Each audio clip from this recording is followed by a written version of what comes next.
வணக்கம் சேனல். இந்த ஆண்டில் பாரம்பரிய வைத்தியத்தை மீட்க களம் இறங்கும் மருத்துவர்களை பற்றிய சிறப்பு செய்தி. கடந்த 2017 முதல் பாரம்பரிய மருத்துவர்கள் சுதந்திரமாக மருத்துவ சேவைகள் ஆற்ற முடியாமல் பலவித கோணங்களில் தடைகள் சட்ட ரீதியாக அரங்கேறி வருவதை அனைவரும் அறிவோம். விளம்பர போர்ட் வைத்து வைத்தியம் பார்க்க முடியாமல் கைது நடவடிக்கைக்கு பயந்து தொழிலை மாற்றியவர்களும் ஊரை விட்டு போனவர்களும் பல நூறாகும். இந்த அவல நிலையை மாற்றி பாரம்பரிய வைத்தியர்களுக்கு சட்ட ரீதியான சான்றிதழ் கொடுத்து விளம்பர போர்ட் வைத்து பாரம்பரிய மருத்துவ சேவையை செய்ய வைத்து வரும் ஒரே அமைப்பு ஆதிசித்தர் குருகுலம் கவுன்சில் ஆகும்.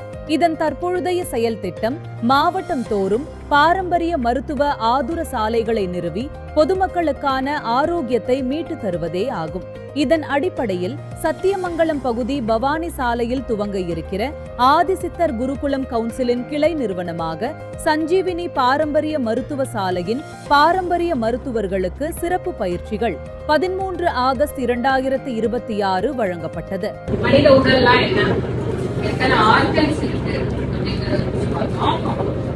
வர்ம மருத்துவர் ரோஸ்லன் மேரி பாரம்பரிய மருத்துவ அடிப்படை பயிற்சிகளை வழங்கினார். உதாரணமாக, எல்லா வைத்தியர்களும் சுக்கை சுண்ணாம்பு தடவி சுத்தி செய்வது முழு பலனையும் தராது என சித்தர்கள் மறைத்த உண்மையான சுத்தி முறையில் சுக்கிலிருந்து ரசம், கந்ததம், உப்பு இவைகளை பிரிக்கும் முறையை கற்பித்தார்.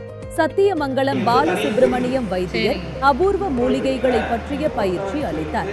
ஆதிசித்தர் குருகுலம் கவுன்சிலில் இணைந்து சான்றிதழ் பெற்று வைத்தியசாலைகள் வைத்து நடத்த விரும்பும் வைத்தியர்கள் அவர்கள் விரும்பும் வைத்தியசாலை பெயரையும் பயன்படுத்தி விளம்பர போர்டு வைத்து பாரம்பரிய வைத்தியம் சட்ட ரீதியாக செய்ய முடியும் என இந்த கவுன்சிலின் நிர்வாகிகள் தெரிவித்தனர்.